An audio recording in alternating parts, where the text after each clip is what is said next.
तो बताओ, मैं अभी जस्ट अपनी दूसरी वीडियो को मैं एक्सपोर्ट करने जा रहा था, तभी मेरे कॉलेज वाले ग्रुप में एक मैसेज आता है व्हाट्सएप पे, और वो बोलते हैं कि कल एक इवेंट है, और अगर आप वो इवेंट अटेंड करते हैं तो आपको उसके पॉइंट्स मिलेंगे। और हमारे कॉलेज में ये सिस्टम है कि हमें मिनिमम 2 पॉइंट्स तो हमें चाहिए ही चाहिए। ऐसा मेरे को समझ नहीं आता। मैं इसके ऊपर भी पहले सेमेस्टर में और दूसरे सेमेस्टर में मैं इसके ऊपर गुस्सा कर चुका हूँ इस सिस्टम के ऊपर, बट अब सवाल करने का कोई फ़ायदा नहीं है, क्योंकि मेरे को 2 साल और रुकना है यहाँ पे। मैं थर्ड सेमेस्टर में हूँ भी, ठीक है, फॉर योर काइंड इन्फॉर्मेशन। तो मेरे को समझ में आता, तो फिर मैं एक प्लान बनाता हूँ। प्लान मेरा ये है कि सिंपल था कि मैं कल नहीं जाऊँगा। अब तुम बोलोगे भाई, अगर तेरे को इस सेमेस्टर में, सॉरी, इस साल को अगर तेरे को क्लियर करना है तो तेरे को जाना ही पड़ेगा ना। तो देखो, सबसे पहले बात ये है कि मेरे को दर्द है, मैं अभी दर्द के साथ में जी रहा हूँ।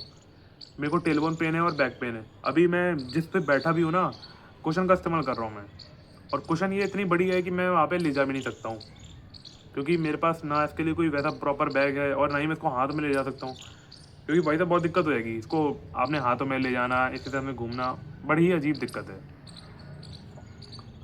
और मेरे को वैसे भी चलने में दर्द होता है, इसलिए मैं नहीं जाने वाला हूँ बिल्कुल। और मान लो अगर मैं चला भी गया, तो ये लोग कहाँ पे बैठाएंगे? ये लोग स्पेशल चेयर नहीं लगाते किसी के लिए, क्योंकि कॉलेज में भाई साहब 10,000 से भी ज़्यादा बच्चे हैं, और वो सभी एक ही वेन्यू में आएंगे। तो तुम सोचो, इन लोगों के पास, इन गधों के पास 10,000 कुर्सियाँ होंगी भी, या फिर 10,000 भी मान लो, चलो 20,000 बच्चे मान लेते, 20,000 बच्चे आते हैं, या फिर चलो 5,000 बच्चे आते हैं, इन लोगों के पास 5,000 कुर्सियाँ होंगी भी, क्योंकि वो कुर्सियाँ किसको देंगे? टीचर्स को मिलेंगी वो कुर्सियाँ। बच्चों को कौन देता है? क्योंकि बच्चे तो नल्ले हैं एक नंबर के, बच्चे नल्ले हैं भाई, फैक्ट। बच्चे एक नंबर के नल्ले होते हैं, माँ बाप के टुकड़ों पे पलते हैं, कुछ भी नहीं करते हैं, ना पैसा कमा रहे ना कुछ कमा रहे, बच्चे होते हैं नल्ले एक नंबर के।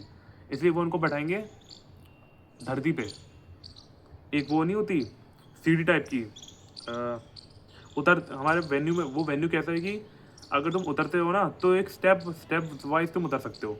एक स्टेप रखा, तो उसका जो पूरा, इन लोगों ने एक पूरी ऐसी लाइन बनाई हुई है, तो ऐसे ऐसे एक एक करके सभी को बैठाते हैं, और बिल्कुल चिपका चिपका के बैठाते हैं। बिल्कुल जितने मैंने वेन्यूज़ वहाँ पे, जितने फंक्शन मैंने वहाँ पे उस वेन्यू में अटेंड करे हैं, सभी को चिपका चिपका के बिल्कुल बैठाते हैं। और उन लोगों से अगर बोले कि एक सपोर्ट, अगर मान लो बैठने में लोगों को दर्द होता होगा, ऑब्वियसली बात है, 2-3 घंटे एक जगह पे बैठना अपने आप ही बहुत ही कष्टदायी है मेरे जैसे लोगों के लिए। तो अगर उनसे बोलोगे सपोर्ट बनाओ, उन लोगों के पास है ही नहीं गद्दे, बिल्कुल नहीं है। अब तुम मेरे जैसे, तुम मेरी हालत सोचो, ठीक है यार, कौन है भाई? हाँ, तो तुम मेरी हालत सोचो कि एक तो मेरा टेलबोन पेन है और बैक पेन है, तो मेरा जो है, मैं बड़ा ज़्यादा स्लाउच करता हूँ, आगे की तरफ मैं बार बार झुकता हूँ, चाहे कुछ भी कर लूँ, मैं आगे की तरफ झुकूंगा ही झुकूंगा। इसलिए मेरे को बैक को सपोर्ट करने के लिए तो मेरे को कुछ ना कुछ तो चाहिए ही चाहिए। इसलिए मैं बहुत ज़्यादा बैठता नहीं हूँ, इसलिए मैं खड़े रहता हूँ या फिर लेटे रहता हूँ। यही मेरा मोस्ट ऑफ द टाइम, अपना ऐसे टाइम मैं काटता हूँ। तो देखो, अगर मैं जाके वहाँ पे बैठता हूँ, तो मेरे को वहाँ पे कौन समझने वाला है? मैं जब दर्द में हूँगा, तो मैं बार बार अपनी पोजीशन को बदल रहा हूँ, लेकिन मैं बदल भी नहीं पा रहा हूँ। कभी अपने पिछवाड़े को यहाँ पे कर रहा हूँ, कभी यहाँ पे कर रहा हूँ, कौन मेरे को देख रहा हूँ? और साइड में भाई साहब, वो साइड वाले फिर बोलेंगे, बारह का को हिल्ला भाई मेरे। और कोई भी, कुछ भी, इन लोगों को घंटा सिस्टम नहीं है, किसी को भी किसी के साथ में बैठा देंगे ये, क्योंकि इन लोगों को तो बैठाने से मतलब है। ये सेटिंग अरेंजमेंट पे भी इतना फोकस नहीं करते, लेकिन एग्जाम जब आता है भाई, बहुत से स्टेटिंग अरेंजमेंट इन लोगों के लिए भाई साहब सबसे टॉप प्रायोरिटी हो जाती है। अगर तुम लोग मान लो किसी, अब भाई बच्चे भाई साहब बहुत ज़्यादा लफड़े करते हैं यार, वो मैं अलग कहानी में, वो अलग कहानी हो जाएगी उसकी। तो मैं समझो, जब मैं दर्द में होऊंगा तो वहाँ पे मेरा कौन होगा? मेरे को समझने वाला कौन होगा? तुम बोलोगे भाई तेरे दोस्त होंगे। भाई दोस्त तो काहे के दोस्त भाई? दोस्त सिर्फ कहने के होते हैं, और कॉलेज के दोस्त तो खासकर सिर्फ और सिर्फ कहने के दोस्त होते हैं। तुम 2 साल बाद, जब तुम 2-3 साल बाद जब तुम कॉलेज से निकल जाओगे ना, कोई तुम्हें घंटा पूछने नहीं वाला। तुम्हारा कोई भी दोस्त तुम्हें घंटा पूछने नहीं वाला।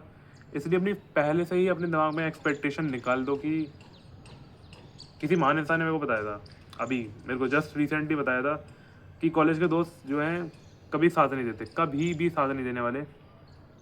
एक आधा मुश्किल से जो होगा वो बन जाएगा, तुम्हारा कांटेक्ट होगा तुम्हारा उससे, बट कोई नहीं देने वाला साथ तुम्हारा कॉलेज वाला। और कॉलेज में भाई साहब लोग इसलिए तो जाते हैं ताकि नए नए दोस्त बना सकें। अरे काय के दोस्त भाई, तुम अपने स्टार्टिंग के 3-4 साल तो तुम मान लो मज़े कर लोगे, उसके बाद क्या होगा जब तुम कॉलेज छोड़ के जाओगे? हैं, क्या होगा तुम्हारा? इसलिए मैंने दोस्त है तो भाई साहब मैंने दोस्तों से मैंने उम्मीद रखना ही छोड़ दी है। I am on my own and I will always be on my own. तो वो लोग नहीं समझेंगे दर्द को, क्योंकि उन लोगों ने कभी क्रॉनिक पेन को है ना एक्सपीरियंस नहीं करा है जैसे मैंने करा है। पिछले 4-5 सालों से का जो दर्द है वो एक्सपीरियंस मैंने करा है। अब तुम बोलोगे कि तूने ठीक क्यों नहीं करवाया, उसके भी अपने रीजंस हैं, पढ़ाई वगैरह, फोकस टाइम नहीं मिल पाया अपनी बॉडी के लिए। वरना मैं अभी तक भाई साहब मैं वरना जिम के बारे में तो मेरे को बहुत पहले पता चल गया था कि लोग जिम जाते हैं बॉडी बनाते हैं। मैं भी जा सकता था जिम, बट कभी टाइम नहीं मिला, कभी भी टाइम नहीं मिला। इतना पढ़ाई, 10th के बाद, मैं 10th के बाद बता रहा हूँ, बोर्ड्स के बाद ही मेरा ये दर्द जो है स्टार्ट हुआ था। बोर्ड्स के टाइम के दौरान ही मेरा ये दर्द स्टार्ट हुआ था। और 11th से तैयारी मैंने शुरू करी थी जेई की। हालांकि मैंने डमी लिया था, लेकिन सिर्फ और सिर्फ मेरा पूरा टाइम जो था कोचिंग में बीतता था, सिर्फ और सिर्फ पूरा टाइम। 10th तो 10th निकल गई, 11th 12th, फिर कॉलेज का फर्स्ट ईयर आया, छुट्टी नहीं मिली, बिल्कुल नहीं मिली। और तुम सोच रहे होगा कि जब तूने अपना जेई का पेपर दिया होगा उसके बाद तो तेरे को छुट्टी मिलेगी, बिल्कुल नहीं मिली मेरे को। अब यहाँ पे मैं अपना दुख दर्द क्यों सुना रहा हूँ यार, मैं मेन पॉइंट से भटक जाता हूँ बार बार।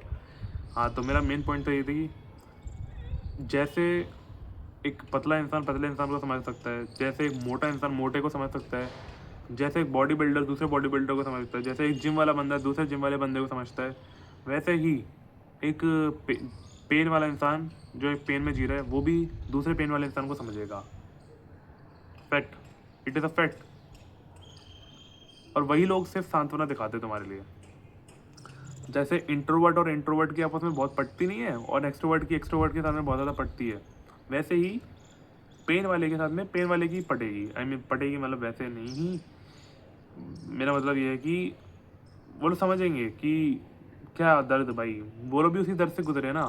और अगर तुम मान लो तुम्हारा दर्द जो है सेम टू सेम है, टेलबोन पेन तुम्हें भी है, तुम्हें भी बैक पेन है, भाई you will be the fucking best friends, क्योंकि तुम दोनों ने सेम टू सेम वाला दर्द एक्सपीरियंस करा है। और तुम दोनों ही जानते हो कि इतना ज़्यादा दर्द होता है कि उस दर्द से उभर पाना बहुत ज़्यादा मुश्किल है। तुम दोनों ही समझते हो, है ना।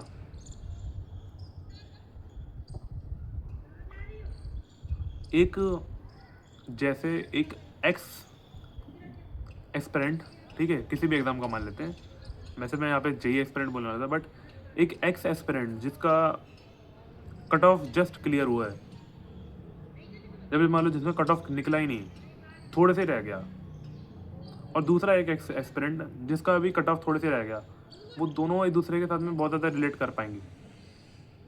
एक वो रिलेटेबिलिटी का फैक्टर जो होता है ना, वो वहाँ पे खेल कर जाता है असली वाला, ठीक है। सब कुछ खेल होता है रिलेटेबिलिटी का। अगर तुम रिलेटेबल हो, अगर तुम ह्यूमन कनेक्शन फॉर्म कर सकते हो, उसके साथ में एक कनेक्शन फॉर्म हो गया, एक कॉमन लिंक निकल गया, you will be the fucking best friends. और friends, not best friends, but you can be the friends and you will stay in touch with you. Maybe you will stay in touch with other person, but यही है, जितना मैंने देखा है उतना उसके हिसाब से मैं बता रहा हूँ। इसलिए मैं नहीं जाने वाला हूँ, मैं बिल्कुल नहीं जाने वाला हूँ कल। और कल मैं वहीं पे जाऊँगा हॉस्पिटल भाई दोबारा। मेरा हॉस्पिटल के मेरे ज़्यादा चक्कर कटे पिछले 3 महीनों में। अगर मैंने कुछ ज़्यादा करा है तो वो है भाई मेरे हॉस्पिटल के चक्कर कट रहे हैं मेरे, हर टाइम मेरा हॉस्पिटल जाना। अब तो मेरा रोज़ का ही है, फिजियोथेरेपी के लिए मैं हॉस्पिटल ही जाता हूँ। 2026 जो है असली में मेरा रिकवरी फेज़ है, रिकवरी वाला फेज़ है, and I want to give my full time for my recovery. जो टाइम मेरे को ना 2023 में मिला, जो टाइम मेरे को 2024 और 25 में मिला, वो टाइम मैं 2026 में दूंगा। I don't give a fuck भाई, मेरे को कॉलेज वाले क्या बोलते हैं, कुछ भी बोलते हैं, I don't give a fuck about them. उन लोगों की मैं ऐसी तैसी कर दूंगा, उन लोगों को एप्लीकेशन डाल के लिख दूंगा और डीन के साइन करवा लूँगा, बस मेरे को कोई नहीं है। और ज़्यादा होगा ऑर्थोपेडिक डॉक्टर को भाई साहब मैं किसी ना किसी तरह तो मैं मना ही लूँगा, ऑर्थोपेडिक डॉक्टर को मैं मना ही लूँगा, उसके मैं सिग्नेचर मार लूँगा। सर को मैं अपनी व्यथा बता दूंगा कि सर मैं नहीं जा पाऊँगा, मैं नहीं जा पा रहा कॉलेज, प्लीज़ मेरे को साइन करके दे दो बस एक, ठीक है, आई होप कि वो कर दें भाई, क्योंकि मैं पहले भी उनके पास गया हूँ, बट अब देखते हैं भाई साहब, वही वाले डॉक्टर मेरे को मिलते हैं दोबारा से, नहीं कि मिलते हैं कि नहीं मिलते हैं, वो बात की बात है। तब तक ले धन्यवाद, बाय बाय, लव यू।